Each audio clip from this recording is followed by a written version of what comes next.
మానవులను ఆలోచనలు కంపింపజేస్తున్నాడు, మానవుల ఉద్దేశాలు కంపింపజేస్తున్నాడు. వాడు ఏంది ఇలా జరుగుతుంది ఈ వైపరీత్యాలని ఆశ్చర్యపోయే జరుగుతుంది ఇవన్నీ కూడా. కాబట్టి భూమి కంపిస్తుంది, భూమి తుమ్ములు తెరవబడ్డాయి. ఈ భూమి కంపించడం మొదలుపెట్టింది, దాన్ని ఆపడం ఎవడ వశంలో లేదు.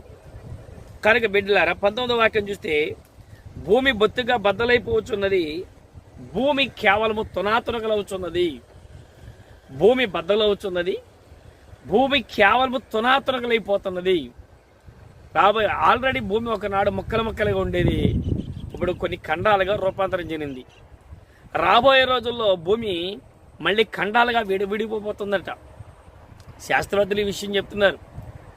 ఆఫ్రికా ప్రాంతంలో భూమి ఆల్రెడీ ఒక పెద్ద నెర్ర విడిచి ఆ ప్రాంతంలో ఒక సముద్రం ఏర్పడడానికి అనుకూల వాతావరణం కలుగుతుందని.